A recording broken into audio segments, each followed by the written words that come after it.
Morning, everyone.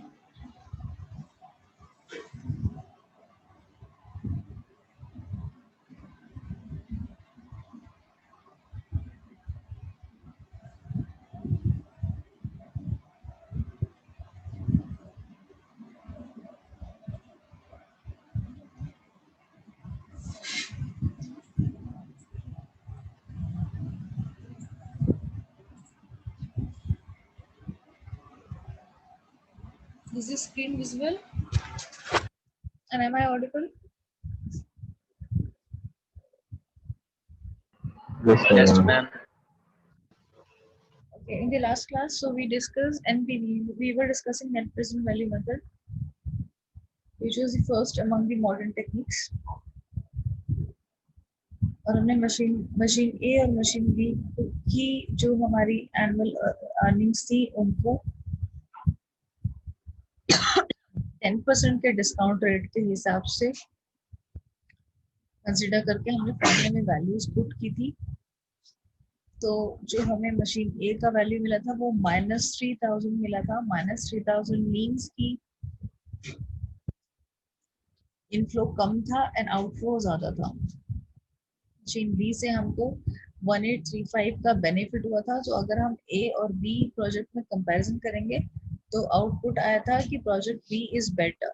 So machine B is the best investment opportunity for any business अगर हमारे पास ये दो ऑप्शंस रहते हैं through NPV value through NPV method. NPV is the most recognized and the most easy, not easy, but most widely used method among the companies these days.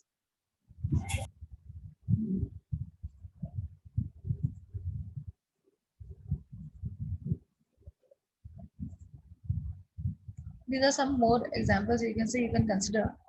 जैसे कि एक कंपनी है वो 70,000 रुपीज इन्वेस्टमेंट कर रही है, मॉडल ए उसको इतना इन्वेस्टमेंट के बाद प्रॉफिट दे रहे हैं, मॉडल बी से इतना इन्वेस्टमेंट होता है कि फर्स्ट ईयर में 24 हो गया, देन 32 हो गया, 40 दिस एंड दिस। इन्वेस्टमेंट इन दोनों में अलग अलग है, 70 है किसी में 60 है। क्या प्रॉब्लम हो रहा है, ये क्या कर के रहे हो? ओके ठीक है, तो आप इसको भी इन पर्टिकुलर फॉर्मूलाज में वैल्यू पुट करके you can consider and calculate which method is better. ठीक है, ये स्क्रैप वैल्यू के साथ है कि स्क्रैप वैल्यू भी देयर 10% डिस्काउंटेड रेट ऑलरेडी है और स्क्रैप वैल्यू 1000 2000 है। एस्टिमेटेड लाइफ 5 ईयर ही है दोनों का और इन्वेस्टमेंट जो है वो अलग अलग है, 20 30,000 है। ये दो और भी इलिस्ट्रेशंस है और एक एग्जांपल हमने ऑलरेडी मशीन ए और बी का लेकर इस में फॉर्मूले में वैल्यू में पुट कर लिया है। So you can also solve these particular illustrations if you want। और अगर आप दूसरे फिगर्स लेकर कुछ और भी दूसरे एग्जांपल्स सेट करना चाहते हैं और इस फॉर्मूले के थ्रू आप एनपीवी के थ्रू कुछ और कैलकुलेशन करके दिखाना चाहते हैं या प्रोजेक्ट्स की रैंकिंग करके दिखाना चाहते हैं तो आप वो भी कर सकते हैं। ठीक है, NPV is very important technique I would say. It can there can be a question जो आपको एनपीवी के थ्रू सिर्फ एनपीवी का भी अलग से आ सकता है। Although capital budgeting and it's techniques आपको आएगा एक्सप्लेन करने के लिए, या अगर क्वेश्चन में आता है कि ट्रेडिशनल बताओ तो आपको सिर्फ ट्रेडिशनल को ज्यादा एलेबोरेट करना है। मॉडर्न आप डायग्राम में दिखा सकते हैं कि मॉडर्न ये है, या अगर आपको मॉडर्न को एलेबोरेट करने के लिए आता है कि what is capital budgeting, what are the modern techniques या मॉडर्न अप्रोचेस या मेथड व्हाटएवर, तो वो उसमें आप मॉडर्न को करेंगे एक्सप्लेन ज्यादा। तो मॉडर्न टेक्निक्स में या मॉडर्न मेथड्स में NPV is one of them and this is the most widely used and the most important these days. Advantages क्या है कि it considers the time value of money. जो भी मॉडर्न मेथड्स हैं NPV तो करता ही है टाइम वैल्यू ऑफ मनी, इसका एडवांटेज है। इसके आगे जो हम दो और पढ़ने वाले हैं वो भी टाइम वैल्यू ऑफ मनी को कंसीडर करते हैं। टाइम वैल्यू ऑफ मनी क्या है ये ऑलरेडी हम पढ़ चुके हैं लास्ट टॉपिक। एडवांटेज इसका एक ये भी है कि हम फ्यूचर कैश इनफ्लोज यानी कि जो भी पैसा हमारा फ्यूचर में आने वाला है बिजनेस में, हम उसकी वैल्यू आज के टाइम के हिसाब से कर लेते हैं। डिस्काउंटेड प्रेजेंट वैल्यू के हिसाब से हम उसको कम करके पैसे को कंसिडर करते हैं कि 20 साल बाद अगर हमें 20,000 रुपया मिल रहा है, हमें अज्यूम कर रहे हैं कि इनफ्लो होगा, तो वो 20,000 रुपए की वैल्यू 20 साल बाद तो 20,000 नहीं रहेगी, तो जो रहेगी हम उसको कंसिडर करके 18 17 वट एवर वैल्यू हमने एक अज्यूम करा है डिस्काउंटेड रेट, उससे हम उसको कम करके कंसिडर करके लेंगे. So converting future cash inflows to discounted present values. ठीक है. Consider entire life cash inflows. जैसे पुराने दो मेथड्स में हमने देखा कि हमने सारे कैश इनफ्लोज को नहीं कंसिडर किया था. एनपीवी में हम सारे कैश इनफ्लोज को कंसिडर करते हैं. अगर किसी एक प्रोजेक्ट में पैसा लगाने से 10 साल तक पैसा वापस आ रहा है एज अ प्रॉफिट, तो हम सारा टोटल प्रॉफिट को कंसिडर करते हैं इस फॉर्मूले में. पुराने मेथड्स में हमने नहीं किया था. Objective of maximizing owners wealth. Owner का मतलब हो गया जो कंपनी का ओनर है या कंपनी का मालिक है व्हाटएवर, उसका प्रॉफिट मैक्सिमाइज करना, या उसका नहीं, बिजनेस का प्रॉफिट मैक्सिमाइज करना हमारा मेन ऑब्जेक्टिव है एनपीवी में, नेट प्रेजेंट वैल्यू में. Can be estimated and compare to take a decision.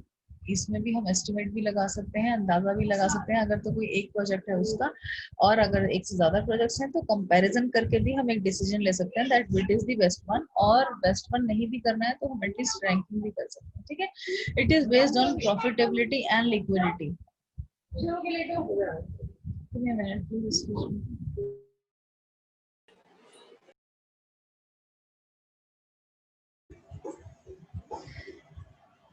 Okay, and it is based on the profitability and liquidity. We will purely be depending upon what profits we are making the accounting for, or whatever are the cash inflows जो profits हम accounts में consider कर रहे हैं, हम उनको और उसी के बेस पर हम चलते हैं. और तो इसलिए it is based on the profitability and liquidity. Liquidity is what amount of cash we are receiving in the business.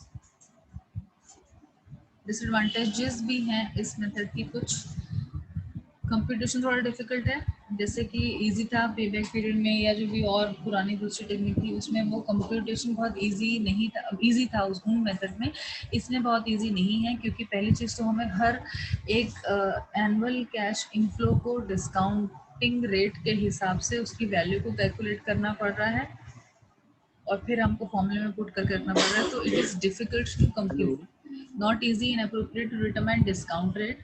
Discount rate जो हम जिस पर्टिकुलर रेट को हम डिटरमाइन कर रहे हैं कि इतने परसेंटेज से पैसे का टाइम जो वैल्यू है वो कम होगा, वो अप्रोप्रिएट नहीं होता. हम सिर्फ डिटरमाइन करके कंज्यूम करके रख लेते हैं कि हम इतने से अपना टाइम वैल्यू ऑफ मनी को समझेंगे कि इसका वैल्यू कम होगा या वट एवर डिस्काउंट होगा, but that is not accurate. तो ये इस मेथड का ये एक डिसएडवांटेज है.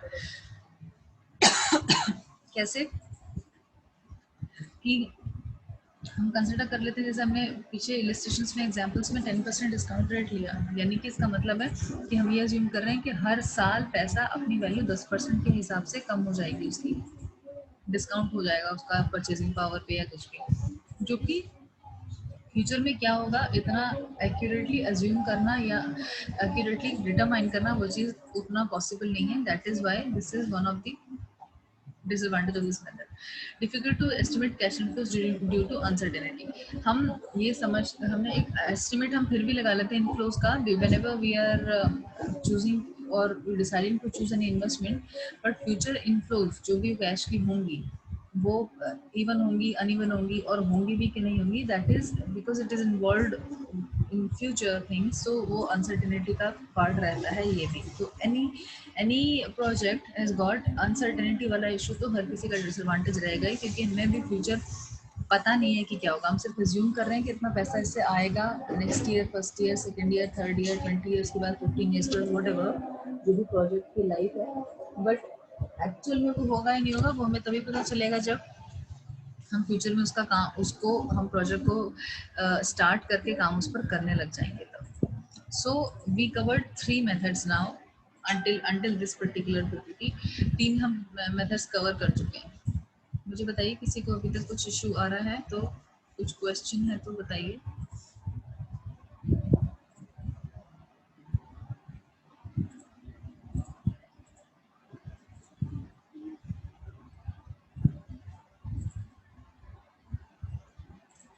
ये मेथड्स का जो पीपीटी था इसमें पे बैक पीरियड हम कवर कर चुके हैं, एआरआर हम पहले कवर कर चुके थे, एनपीवी भी हम डिस्कस कर चुके थे. आज सिर्फ उसका हमने एडवांटेजेस और डिसएडवांटेजेस कवर करा. अब हम पीआई और आईआरआर को पढ़ेंगे कि उसके भी क्या फॉर्मूले हैं और किस पर्टिकुलर टर्म में वो कैलकुलेट होते हैं.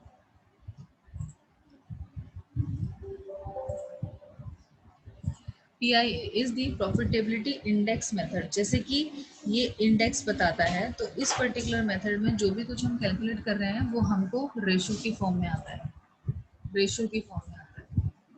ठीक है, रेशो की फॉर्म में आने का मतलब है कि अगर हम इस फॉर्मूले में वैल्यूज पुट करते हैं, तो प्रॉफिटेबिलिटी इंडेक्स बेसिकली, पहले इसका डेफिनेशन पढ़ लेते हैं, फॉर्मूला भी बाद में आएंगे। The profitability index is an index that attempts to identify the relationship between the cost and benefit of a proposed project. Proposed project कौन सा होता है? Proposed जो project हम सोच रहे हैं कि हम कर भी सकते हैं, हम नहीं भी कर सकते हैं। Proposed हो भी सकता है, नहीं भी हो सकता, but that can be a future thing. तो किसी भी प्रोजेक्ट की, प्रपोज प्रोजेक्ट की रिलेशनशिप जिसमें कि कॉस्ट यानी कि जो आउटफ्लो होगा या जो हम इन्वेस्टमेंट करेंगे, बेनिफिट यानी कि जो इनफ्लो होगा या एनुअल रिटर्न्स होंगी, उसको, उसकी रिलेशनशिप को इंडेक्स जो बताए, that is profitability index. And वो बताए किस फॉर्म में? It should be used in the form of ratio. It is giving you the output in the form of ratio basically. 7:3 या 50:50, whatever, 70:30, इस तरह से बताए जो इस रेशो में। Profitability index is also known as profit investment ratio, या इसको बेनिफिट कॉस्ट रेशो भी कहते हैं, या इसको वैल्यू इन्वेस्टमेंट रेशो भी कहते हैं। तो पीआई के 3-4 नाम हो गए। पीआईआर, पीआई का नाम हो गया, बीआईआर भी होता है, पीआईआर भी होता है, बेनिफिट कॉस्ट रेशो भी होता है। जिस भी मेथड में रेशो इन्वॉल्व हो, जिस भी मेथड के नेम में रेशो इन्वॉल्व हो, आप उसको समझ लीजिएगा कि प्रॉफिटेबिलिटी इंडेक्स की बात हो रही है, प्रॉफिटेबिलिटी इंडेक्स मेथड की बात हो रही है।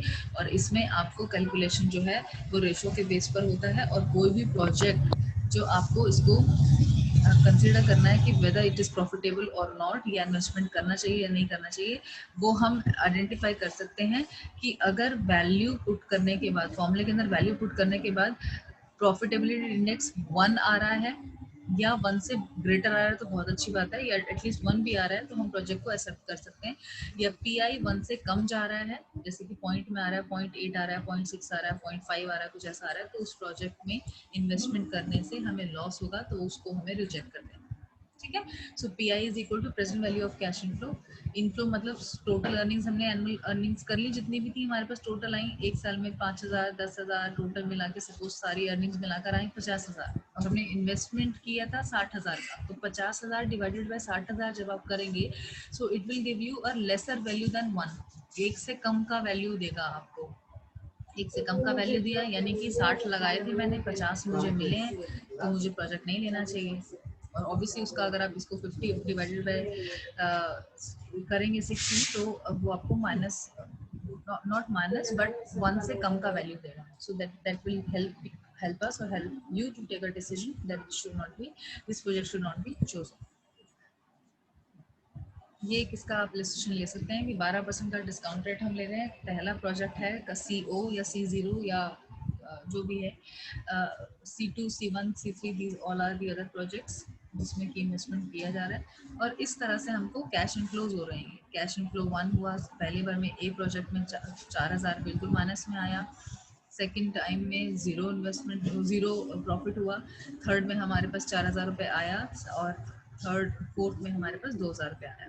ठीक है, तो हर प्रोजेक्ट इसमें 12% के डिस्काउंट रेट से अगर हम लेकर चल रहे हैं, तो पहली ट्रांजैक्शन जो हो रही है वो सब में माइनस की हो रही है, यानी कि लॉस ही हो रहा है हमको।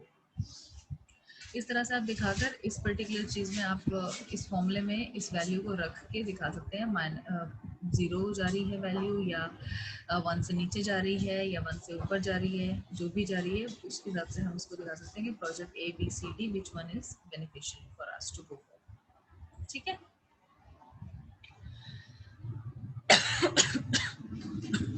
Sorry. Advantages of profitability index क्या है? प्रॉफिटेबिलिटी इंडेक्स भी कैलकुलेट करता है और कंसिडर करता है टाइम वैल्यू ऑफ मनी, क्योंकि हमने इसमें डिस्काउंटिंग रेट दिखाया ना, 12% हम एस्टिमेट लेकर चल रहे हैं कि जो टाइम वैल्यू ऑफ मनी है वो 12% के हिसाब से कम होगा। हमारा कुछ एनालिसिस करने के बाद 12% आया, या हो सकता है हम 10 भी दिखा सकते हैं। आप इसको एज एन एग्जाम्पल दिखाने के लिए 10 भी ले सकते हैं, 5 भी ले सकते हैं, 15 भी ले सकते हैं, 12 भी ले सकते हैं। ठीक है, तो पहला एडवांटेज इसका भी यही होगा। हर मॉडर्न टेक्निक का पहला एडवांटेज आप यही डाल दीजिएगा कि टाइम वैल्यू ऑफ मनी को कंसिडर कर रहा है, क्योंकि तीनों मेथड करेंगे, आगे जो एक और बचा है उसको वो भी करेगा। ठीक है, ये बेनिफिट हो गया। और डिसएडवांटेज हर किसी में आप ये डाल ही सकते हैं कि वाला कि जैसे अभी हमने लास्ट वाले मेथड में भी पढ़ा था कि फ्यूचर इज अनसर्टेन, तो अनसर्टेनिटी की वजह से कैश इनफ्लोज जो हम कंसिडर कर रहे हैं कि आज के टाइम में कैलकुलेट करके कितना होगा, वो फ्यूचर में होगा या नहीं होगा, we do not know, so that is uncertain. ये सभी का डिसएडवांटेज होगा, ठीक है। पीआई कंसिडर्स, दूसरा एडवांटेज पीआई का क्या है, it also consider all the cash inflows of the entire life. यानी कि अगर कोई प्रोजेक्ट 10 साल के लिए हमने स्टार्ट करना है, 10 साल तक जाएगा, या नॉट प्रोजेक्ट, अगर हम कोई मशीनरी की भी बात करें कि हमने किसी मशीनरी में इन्वेस्ट करा है या किसी लैंड में इन्वेस्ट करा है, तो उससे हमें जो इनफ्लोज होने वाले हैं या प्रॉफिट होने वाला है या बेनिफिट होने वाला है वो 10 साल तक होगा या 15 साल तक होगा। तो जितने भी सालों का वो प्रोजेक्ट की लाइफ है या उस एसेट की लाइफ है, वो सारे बेनिफिट्स नंबर ऑफ ईयर्स के ये मेथड भी कैलकुलेट करता है। कैश इनफ्लोज आपने देखा ना, हमने सारे साल की कैश सारी इनफ्लोज हमने रखी हैं, तो इसका मतलब ये चारों प्रोजेक्ट्स की लाइफ 4 ईयर्स हमने समझी है। और भी ट्रांजेक्शन हो सकती थी, 5, 6, C4, C5, C6 तक जा सकती थी आगे, अगर लाइफ इस प्रोजेक्ट की और ज़्यादा हमें दिखानी है। So PI is also considering all the cash inflows, all the benefits, all the annual benefits which are being received by any business for throughout the life of that particular project or machinery or asset whatever we have purchased. दूसरा advantage PI का ये है, it makes the right decision in the case of different amount of cash outlay of different. What happened? उत्कर्ष कुछ problem है बेटा?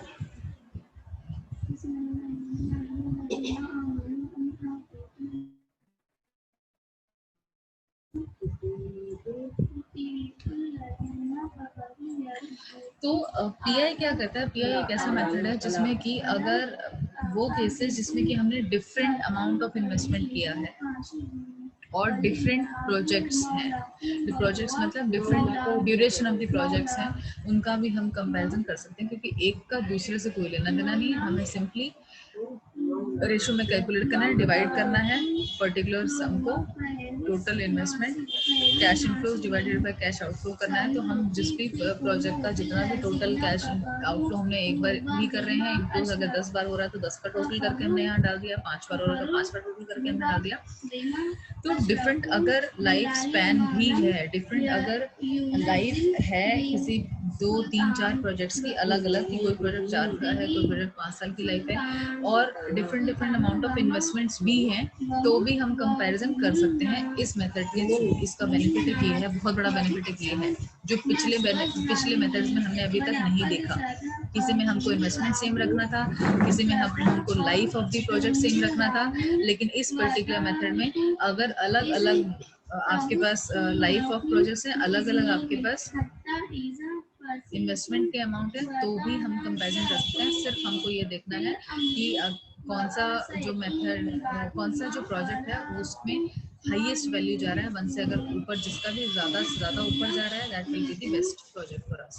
और अगर 1 भी जा रहा है तो भी बेनिफिशियल तो है, और 1 से अगर कम है तो ऑब्वियसली हमको लॉसेस होगा, ठीक है। तो एक बेनिफिट पीआई का सबसे बड़ा ये है कि हम सारे वो different amount of cash outlay, different period हो, डिफरेंट प्रोजेक्ट्स हो, वो सब हम कंसिडर कर सकते हैं। ये PI ascertains the exact rate of return of the project, हमें कितना रेट ऑफ रिटर्न मिलने वाला है किसी भी प्रोजेक्ट से, वो हमको बता देता है, क्योंकि हमारे जो भी प्रोस्पेक्टिव एनुअल रिटर्न्स हमने समझी हैं, टोटल को इनफ्लो को हम आउटफ्लो से डिवाइड कर रहे हैं, तो हमें एक फिगर दे रहा है, और which gives the exact rate of return for the project. इसके भी कुछ डिसएडवांटेजेस हैं, डिफिकल्ट टू अंडरस्टैंड है, और क्योंकि ये तीनों जो भी प्रोजेक्ट्स हैं, हमारे तीनों जो भी हमारे मेथड्स हैं, न्यू वाले मॉडर्न वाले, उनमें रेट डिस्काउंटिंग रेट को अंडरस्टैंड करना, एनालाइज करना, डेटा माइन करना, अज्यूम करना, एग्जैक्ट को कि अप्रोप्रिएट हम निकालें, वो थोड़ा डिफिकल्ट है। तो ये हर किसी का डिसएडवांटेज बन रहा है, देखिए एमपीवी का भी है, पीआई का भी बन गया, और जो नेक्स्ट हम पढ़ेंगे उसका भी हो जाएगा। ये difficult to understand that how to calculate और हाउ टू डिटरमाइन और हाउ टू अंडरस्टैंड कि क्या इंटरेस्ट रेट रखें या डिस्काउंट रेट रखें, कि जिससे मतलब ये टाइम वैल्यू होने की वजह से हमें करना पड़ रहा है कि हमें कितने परसेंटेज से हम अपना जो टाइम के हिसाब से वैल्यू करना है, हमें कम मनी का, वो हम कैसे डिटरमाइन करें कि कितने रेट से हम करेंगे, ये डिफिकल्ट रहेगा हर किसी में। It is difficult to calculate products having different period of life. Different period of life में हम कंपैरिजन तो कर पाएंगे, इट्स नॉट दैट कि हम कैलकुलेट नहीं कर पाएंगे, फिगर कुछ नहीं निकाल पाएंगे, बट अगर डिफरेंट स्पैन रहेगा, डिफरेंट स्पैन कि एक प्रोजेक्ट का हम 5 इयर्स के हिसाब से निकाल रहे हैं, ये वैल्यू रेशियो जो निकाल रहे हैं, 1 आएगा, 1.3 आएगा, किसी का 1.2 भी आ सकता है, किसी का 0.8 आ सकता है, अगर 4 प्रोजेक्ट से कंपैरिजन कर रहे हैं। लेकिन अगर डिफरेंट लाइफ वो दे रहे हैं, तो एक प्रोजेक्ट आपको 10 साल में 1.5 दे रहा है, दूसरा प्रोजेक्ट आपको 5 साल में 1.5 दे रहा है, तो वहां पर थोड़ा सा ये because of different period of life compare करना डिफिकल्ट हो जाएगा, but it will obviously be able to give you the value. So we would try, we should do it कि अगर हम पीआई से कंपैरिजन कर रहे हैं, तो जो पीरियड है या लाइफ है, वो अगर हम सेम प्रोजेक्ट्स की करें, तो एग्जैक्ट जो वैल्यूज दे रहा है, जो इसका डिसएडवांटेज, जो इसका एडवांटेज भी था कि exact rate of return project ये दे पाता है, वो फिर हमारे लिए इजी होगा। बट अदरवाइज अगर डिफरेंट पीरियड ऑफ लाइफ भी है, तो हो सकता है इसमें भी comparison, somehow it will give us an idea, but it will not give us that exact idea if the different period of life of the projects we are comparing, 2 या 4 या जो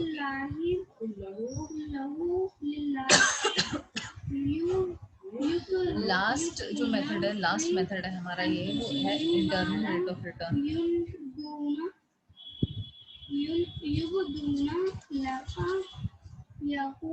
हम प्रॉफिटेबिलिटी कैलकुलेट कर रहे हैं, profitability calculate कर रहे हैं, profitability of the potential investments. It is the rate of return, it is rate of return basically, capital budgeting which is measuring the profitability of the potential investments. अगर हमारे पास 2 projects हैं और 2 projects की हम investment कर रहे हैं उसमें, और हमें ये मेजर करता है ये पर्टिकुलर मेथड,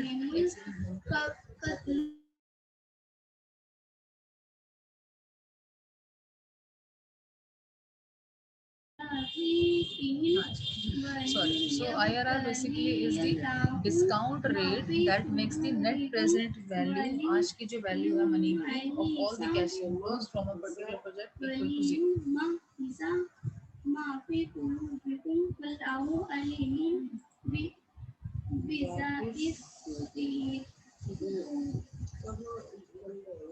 IRR का ये फॉर्मूला हो जाएगा lower discount rate plus present value lower rate minus actual investment, divide करेंगे हम उसको present value at a higher rate minus present value at the higher rate, sorry lower rate minus higher rate into में difference in the rate जो भी रहेगा। हम higher value, हम risk calculate कर रहे हैं बेसिकली, डिस्काउंट रेट जो हम रखते हैं, हमें ये कैलकुलेट करना है इस मेथड से बेसिकली पोटेंशियल कौन सा हमारा इन्वेस्टमेंट है जिससे कि हम प्रॉफिटेबिलिटी कैलकुलेट कर सकते हैं। Discounted cash inflow minus discounted cash outflow should be 0। ये इसका फॉर्मूला है। एक इलस्ट्रेशन एग्जांपल मैंने ये दे दिया कि 3 आपके पास प्रोजेक्ट्स हैं, तीनों में इक्वल इन्वेस्टमेंट है 10,000 रुपया, ABC आपको ये इन्वेस्टमेंट दे रहे हैं, आपको कैलकुलेट करना है कि कौन सा बेस्ट वन है। So through this formula you can take it. ठीक है, डिस्काउंट रेट का मतलब है कि हम ये रिस्क लेके चल रहे हैं कि हम डिस्काउंट रेट अगर लेके चलते हैं कि ज़्यादा से ज़्यादा जो होगा मनी वैल्यू कम होगा, पर्टिकुलरली किसी भी पर्टिकुलर इन्वेस्टमेंट का या पैसे का मनी वैल्यू जो कम होगा, डिस्काउंट रेट, वो हम इसमें 2 रेट लेकर चलते हैं। एक हम मिनिमम समझ लेते हैं कि इससे कम तो नहीं होगा, और एक हम मैक्सिमम लेते हैं कि इससे ज़्यादा तो वैल्यू जो है वो मनी का नहीं जाएगा। तो वो लोअर एंड हायर एक टेंटेटिव हम रख सकते हैं, से 10 और 20 रखिए, वो परसेंटेज हम डाल के इस फॉर्मूले में रख सकते हैं। With the help of this illustration you can put the values and calculate it. Internal rate of return, तो जो भी इंटरनल रेट ऑफ रिटर्न जिस भी प्रोजेक्ट से ज़्यादा आएगा वो हमारे लिए बेस्ट होगा। Advantages of IRR is that ये भी time value of money use कर रहा है, जैसे मॉडर्न टेक्निक है, सारे ही कैश इनफ्लोज को इक्वली इंपॉर्टेंस दे रहा है, रैंकिंग यूनिफॉर्म हो जाती है, maximum profitability for the shareholder and no need to calculate the cost of capital. ठीक है, disadvantages of IRR would be to understand the IRR is difficult, internal rate of return it is difficult, तभी हम 2% से भी इसको calculate कर रहे हैं, लेके कि जो रिस्क रेट है हमारा या डिस्काउंटेड रेट है, discounted rate of cash inflow है, उसमें हम हायर और लोअर दोनों रेट ऑफ डिस्काउंट लेकर चल रहे हैं, but it is difficult to understand the IRR। IRR मतलब कौन से रेट ऑफ रिटर्न से हमको पैसा किस प्रोजेक्ट से मिल रहा है, वो डिफिकल्ट टू अंडरस्टैंड है. Either we understand our business very well and all the inflows and everything are very much 100% okay, that what we are consider is fine, then only it will be easy to calculate होगा, या it will give us the more realistic figures.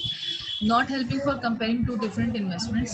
इसमें हमको सारी जो investment level है या investment जो amount है तीनों प्रोजेक्ट्स का सेम इन्वेस्टमेंट अगर हम रख रहे हैं तो ही हम कंपैरिजन कर पा रहे हैं, अदरवाइज हम कंपैरिजन नहीं कर सकते हैं. यानी कि कोई प्रोजेक्ट जिस या कोई मशीनरी, सपोज 2-3 ऑप्शंस हैं जो कि अलग अलग वैल्यू की हैं, हमें इन्वेस्टमेंट के टाइम पे अलग अलग वैल्यू पे करना पड़ रहा है, तो हम नहीं इसको कर पाएंगे, हम मतलब कंपैरिजन नहीं कर पाएंगे. 2 में या 4 प्रोजेक्ट्स में कोई भी हो, तो हमें इन्वेस्टमेंट जिन प्रोजेक्ट्स में सेम कर रहे हैं उन्हीं में हमको लगेगी, अदरवाइज नहीं है. कौन सा? IRR, internal rate of return.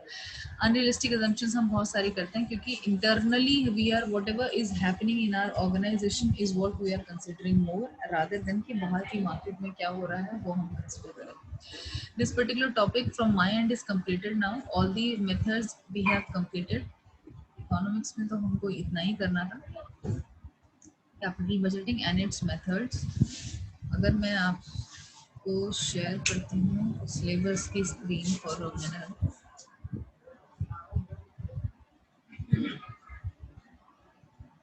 हमारे पास जो सिलेबस है हमारा, इस पर्टिकुलर स्लाइड से आप देखिए मॉड्यूल 2 कंप्लीट हो गया है. वैल्यू ऑफ मनी हम, टाइम वैल्यू ऑफ मनी हम पढ़ चुके हैं, concepts application, capital budgeting, traditional and modern methods. उसी के आगे इन्होंने लिखा है payback period method, IRR, ARR, whatever these are, NPV and module 2 दिख रहा है अभी सभी को, मेरी स्क्रीन दिख रही है ना? तो मॉड्यूल 2 जो हमारा है, यानी कि यूनिट 2 एक तरीके से हम समझ लेते हैं, तो टाइम वैल्यू ऑफ मनी और कैपिटल बजटिंग, इसमें 2 मेन टॉपिक्स थे जो हम पढ़ चुके हैं. अब आप ये देख लीजिए आपके मॉड्यूल 2 में ये जो भी मेथड्स दिए हुए हैं, पांचों मेथड्स इन्होंने लिखे भी हैं खुद, PBP, IRR, ARR, NPV, NPI, with the help of case studies. तो केस स्टडीज भी आ सकती हैं, आपको कोई भी केस स्टडी आ सकती है कि एक पर्टिकुलर ऑर्गेनाइजेशन था, सपोज XYZ था या रिलायंस इंडस्ट्रीज था, उसका फला फला ईयर में ये पर्टिकुलर लॉसेज हुए, ये पर्टिकुलर प्रॉफिट हुए, ये फिगर्स हैं, इतना इन्वेस्टमेंट किया उन्होंने. You calculate with the help of IRR or ARR or NPV or PBB that what was exactly what were these two projects. या तो comparison के लिए भी आ सकता है, या was that project beneficial or not, you comment, you illustrate, whatever. इस तरह से भी क्वेश्चन कैपिटल बजटिंग का इकोनॉमिक्स में आ सकता है आपके लिए. ठीक है. But when we are studying these methods and everything, we should be considering that we are studying it or we are understanding it in the way of economics, कि हमें ये एप्लीकेबिलिटी इन सब चीज़ों की इकोनॉमिक्स के या अपने कंट्री लेवल पर क्या कैसे बेनिफिशियल होगा, वो हमें दिमाग में रखकर चलना है when we are studying economics and the capital budgeting and its methods. जो भी मेथड्स हैं ये मैंने आपको अज्यूम करके एग्जाम्पल्स देकर बताया है कि प्रोजेक्ट्स में इन्वेस्टमेंट हम कहाँ कहाँ करते हैं. मैंने मशीनरी का एग्जांपल आपको दे दिया या कोई फिक्स एसेट का आपको एग्जांपल दे दिया, बट ये सारी इन्वेस्टमेंट्स कहाँ होती हैं? एक बिजनेस में होती हैं. Business, first business, total business जो भी है, number of business are there are taking place in the country, वही पूरा इकोनॉमी को क्रिएट करते हैं. But there are certain things जो कि किसी पर्टिकुलर इकोनॉमी में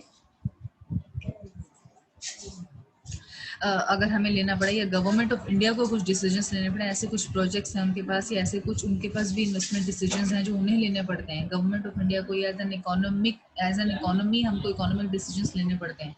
तब हम इन फॉर्मूले या इन मेथड्स को, अगर टेक्निक्स को इम्प्लीमेंट करेंगे तो हमें क्या मिल पाएगा? इन्वेस्टमेंट का, कैपिटल बजटिंग का कॉस्ट और बेनिफिट है या नहीं है, रिस्क किसमें कम है, किसमें बेनिफिट ज़्यादा है, प्रॉफिटेबिलिटी ज़्यादा है, वो हम एनालिसिस कर पाएंगे कि नहीं कर पाएंगे. मैं आपको इस मॉड्यूल 2 का भी एक असाइनमेंट दे दूंगी. कुछ लोग आज भी मुझे असाइनमेंट भेज रहे हैं, कुछ लोगों ने मुझे कल भी असाइनमेंट्स भेजे थे. अब मैं सबके असाइनमेंट्स को कंसिडर नहीं करूंगी. जो टाइम मैंने दिया था उस टाइम तक जिसके मेरे पास आए हैं, मैं वही असाइनमेंट्स को कंसिडर करूंगी. जो मैंने टाइम आपको दिया था असाइनमेंट 1 का, उस टाइम पीरियड में जो मेरे पास आ गया मैं वही कंसिडर करूंगी. मॉड्यूल 2 कंप्लीट जैसे हो चुका है, तो मैं आपको इसका भी एक असाइनमेंट दे देती हूँ. मोर और लेस इसमें 2 ही क्वेश्चन बनते हैं. मैं कोशिश करूंगी 3 क्वेश्चंस बनाने की. आप कोई भी एक क्वेश्चन चूज करके उसको एलैबोरेट करके बनाइएगा प्लीज. कुछ बच्चों ने बहुत मेहनत करके सारे ही क्वेश्चंस जो मैंने दिए थे यूनिट 1 के मॉड्यूल 1 के, वो सभी को बहुत अच्छे से एलैबोरेट करके अपना एक असाइनमेंट बहुत अच्छा बना लिया, उनके लिए वो नोट भी हो गया है आगे पढ़ने के लिए।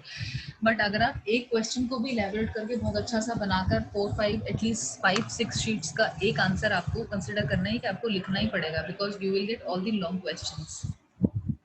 तो आप अपने आप को उतना कैपेबल करिए, चाहे आप एक ही क्वेश्चन एक उससे करके असाइनमेंट्स मुझे सबमिट करिए, but you are atleast preparing yourself to how to attempt, to know how to attempt one question for 5 to 6 sheets, क्योंकि उतना तो आपको कम से कम करना पड़ेगा to in order to secure good.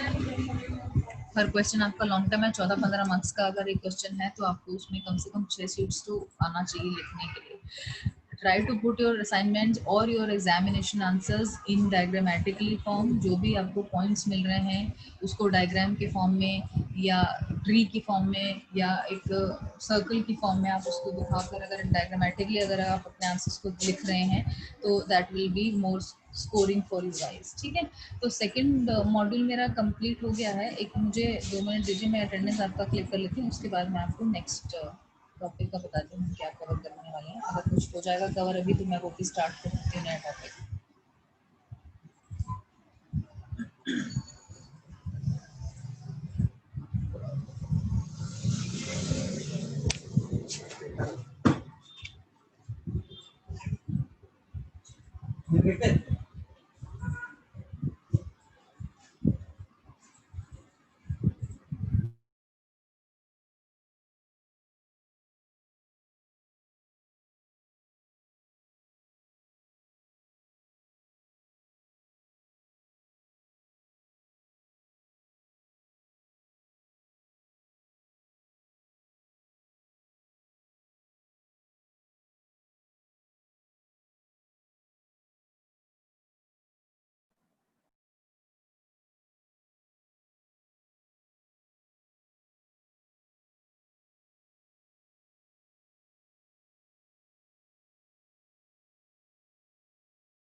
Next जो हमारा टॉपिक रहेगा in the next module, it is demand, meaning of demand, law of demand, elasticity of demand and demand forecasting. So basically demand है, लॉ ऑफ डिमांड है, एक topic हो जाएगा ये, elasticity of demand, ये सारा कुछ एक ही टॉपिक में आ जाएगा, और डिमांड फोरकास्टिंग। सो जो थर्ड मॉड्यूल है आपका वो बेसिकली 2 मेजर बड़े टॉपिक्स में कवर होके module third will also be covered and done.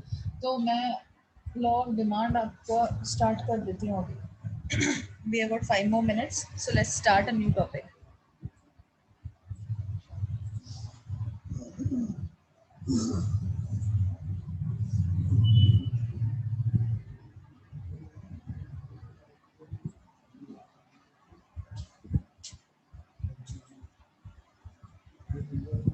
Let me open the new one.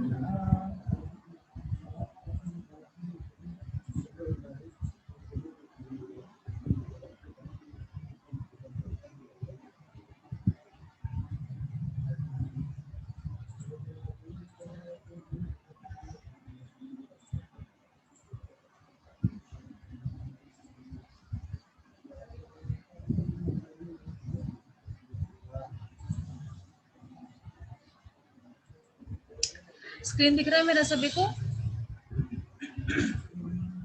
Yes, ma'am.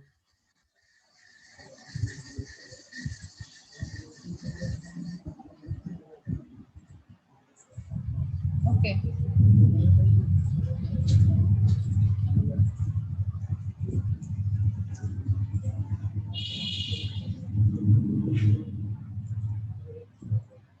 Law of demand हमारा नेक्स्ट टॉपिक है. There are only 3 minutes left, but I'll just give you the definition of this, and then we can start maybe next topic. Same topic को next class में भी start कर सकते हैं. So as law of demand, we should understand what is law. जैसे हर कोई भी topic होता है, मैं आपको हर topic में जितने भी words होते हैं, law of demand है, जैसे तो उसमें 2 major words आ रहे हैं, law and आवाज demand. नहीं आ रही है, आवाज नहीं आ रही है. स्लो आ रही है, बहुत कम आ रही है. ठीक है, हम लोग ये नया टॉपिक फिर नेक्स्ट क्लास में स्टार्ट करेंगे. अभी I'm just closing this meeting for now, and हम लोग इसको नेक्स्ट पर्टिकुलर चीज में शेयर करेंगे. मतलब मैं आपको ये law of demand and everything मैं आपको न्यू कल से ही स्टार्ट कराती हूँ new topic. Okay, thank you everyone, take care, bye bye. Ma'am बहुत धीरे आवाज आ रही है. धीरे आवाज आ रही है इसलिए मैं मीटिंग क्लोज कर रही हूँ बेटा. Okay, bye.